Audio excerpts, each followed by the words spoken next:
odoo eegu ayyaanarraa kufee mudhiidhaa ol mucaan nama fayyaadha. Mudhiidhaa gadi bocaccabee jira. Lubni isaa lachuu hojii buusi yaaboo maaliif na buusti? Innaa mucaan suni waggaa silkii waan caccabee fi akka miidhame saniini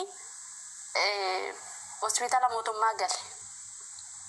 Silkiin qabu ture miidiyaatti akka sanaan ol hin baane. Waggaa 3 dura ONN irratti gabaabamee jira rakkoo mucaa kanaa ONN qaqqabee yeroo ijoolleen mana hidhaa Suudii gabaafaman san. Garuu achi keessaa hin baane. Yaalan argatu yamaki.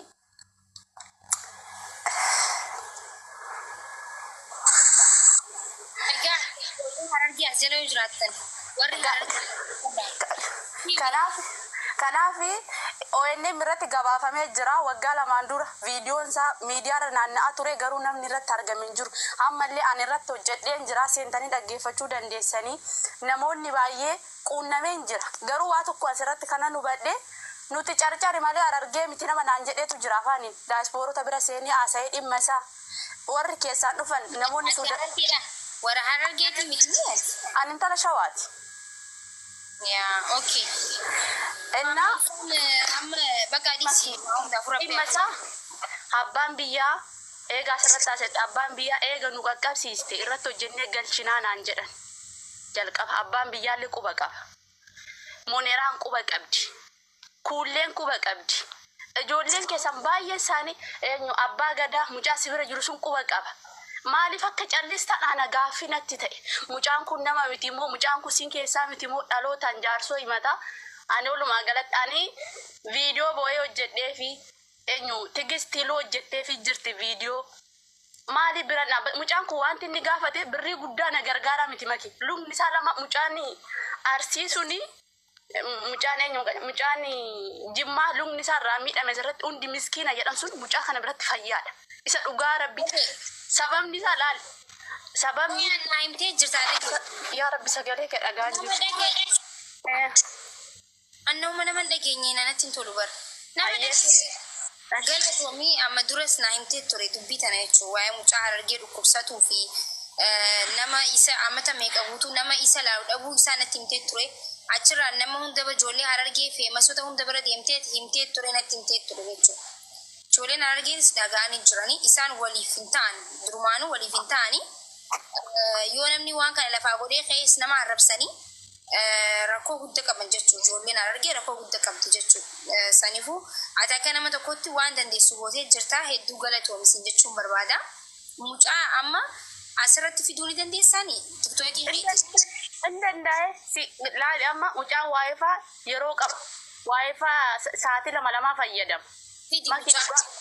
Laali maki ani waa takka itti laali maki jalqaba miidiyaa irratti waan ol ba'ee gargaarsa dhabee sun bulooka shee afaan yoo bante as jala deemte siyaamta fuula Harargee lazzeffatu mana dabboona kaleessa mana keerraa gannan darbanni abbaa faqaa ani ganna darbe kaleessa mana isaarra muneraan mana isaa ganna buuste odoon boo'u ganna darbatti dhugaa rabbi nama baay'ee biratti muuti godhamee tan jira odoon barreessu garuu laali ani waa takka sinitti wanta sirra jirtan dheenganta malee rakkataa keessan ijoollee Harargee ofii cabsu wal cabsu walirratti duudhu malee rakkataa keessan gargaaruu hin dandeessan yoo namni gargaare namni tokko rakkataa kee gargaarellee nama san cabsu barbaadan akkamii amma gaafa naan uummata Harargee rakkoo Harargee san irratti arrabsamee na arrabsanii na cabsa akkaan isin nangoon hin jiru bar maaliif hin jenni beeta bakka wal cabsuu irratti malee rakkoo furuu irratti dalaguu hin dandeessan jechuudha amma micoontu mana meeqaa seeniitiin himee feemasota Harargee ijoollee jiranitti himeetiin keessa na darbanii jechaa jirti yaani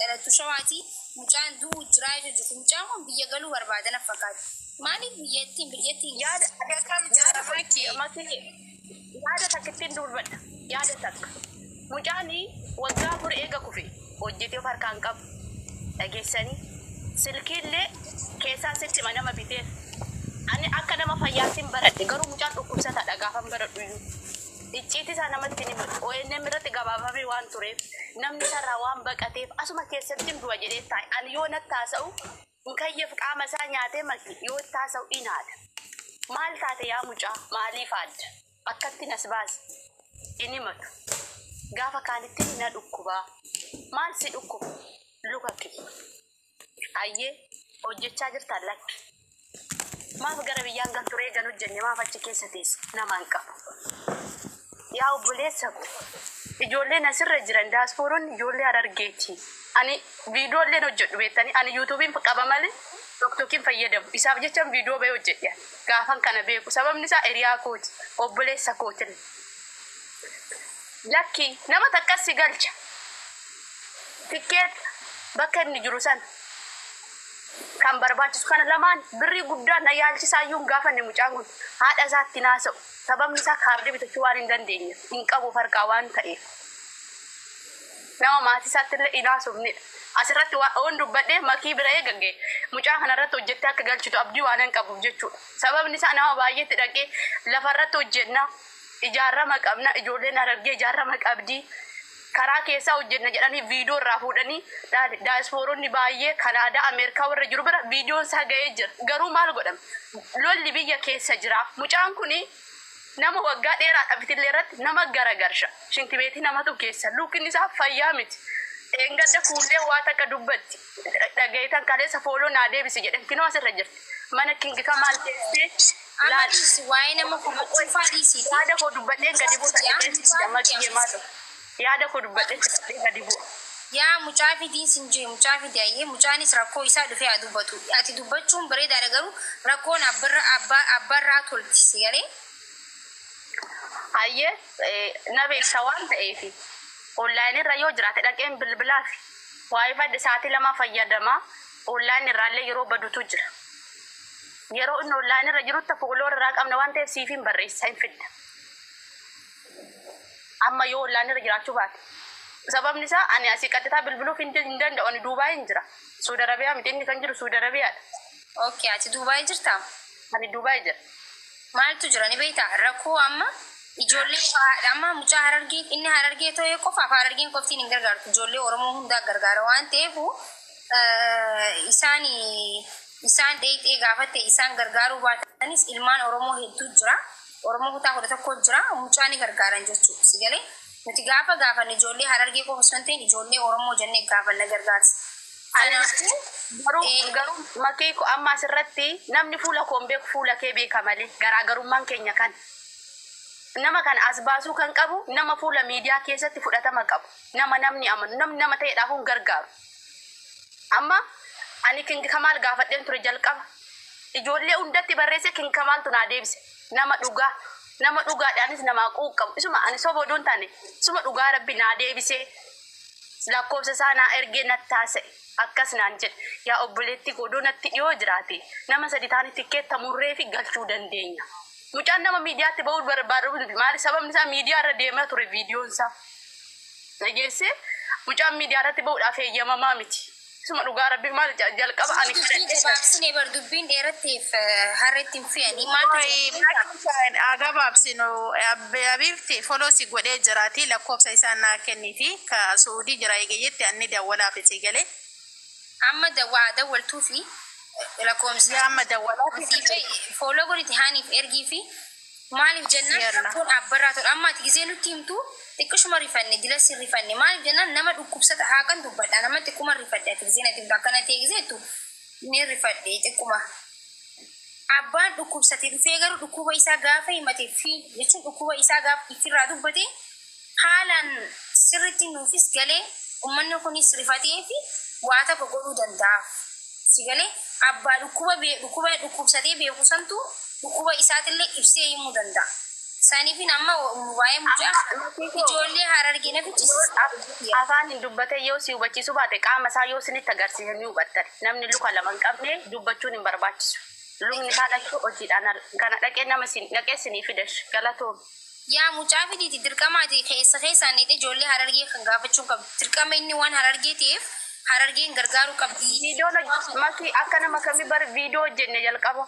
Akkasii sabaa sablammii gargaara Harargee bira kutee Oromoo bira kutee sabaa sablammiin gargaaruu dandeessa. Kana jechuun maaliif gargaarsi gaafa kadhamu ilmi namaa nama ta'uudhaaf nama waan ta'e qofaaf gargaarama. Dirqama Harargee dirqama Shawaa waan ta'e qofaaf miti. Kanaafuu waan hin aariin jechuu barbaadeeti namni keessaan dubbisii deebisu yoo baate illee kanaafuu mucaa fitiiti akkasitti mucaa kara biyyaa galuu fedhaa jettee miti inni haa himatu namni rabbi laaffiseef haa gargaaru. Tole. Ayyee.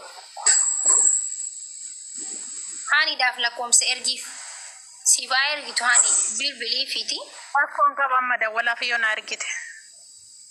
Dhufee tiktookii yoo qabaate rakkoo isaa haa himatu biyya galuu barbaade na jettee na fakkaate akkasitti kara biyyaa galchinaa jechuudha waan dandeenye goone.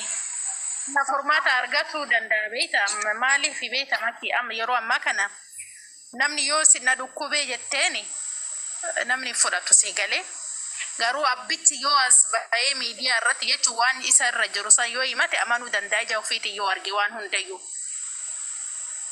Egaa dhugaadha bar. Ani amma waaniin antiyyaa itti namanni tokko namas fidee amansiisuudhaaf hin yaalu. Maaliif jennaan maqaan isii badasi galee waan tokko ragaa waan hin qabne tokkotti wanni jechuun amma gaafa isiin na barreessu barreeffama isii harkeetu man dhiise. Maaliif jennaan mucaa afiddu jeetu man dhiise si galee mucaan fi dhufee haa himatu jeetiin. Maaliif namaaf gaafa namni kun akkana ta'etti namaaf dhuftee dubbatte bareedaan ta'u. Abbaan amma isaa kanatti hattuun baay'attee jirti si galee namni hundinuma dhukkubsadhe. Kanaafuu namni abbaan dhukkubsate ragaa guutuu fidatee dhufee uummata gaafachuu qaba. Dhukkubsate qofaaf namni maallaqa guuruu yookiin kannuu qabu. Ragaa waliin maallaqni guuramuu qaba jee yaada. Akkasitti namanan. Sirri. Obboleetti kaamaa. Makiyyee lakkoofsa isaa sinii kenna bakka warri bilbiluu fidan online irra hin jiru. Ganam irra ture. Haaniidhaaf. Silkii lama Keessa nama. Sinii kenna lafa. Rakkoo qabu ijaaratu. Asumatti finni rakkoo qabu maaliif jennaan bilbilee hundi waan dhukkubsatuuf yookiin gargaaruu fa'aa danda'a rakkoo isaa hin baratanii jechuudha. Anuu gallakkiseen dura miidiyaa irratti viidiyoo isaa wajjin. Inna qabadhaani 50 koodii suudii gagalchite. No duwwaa shan irraa himi. Duwwaa 50 yaani. Okay 50. 88. 88. 16. 16. 52. 52. 9.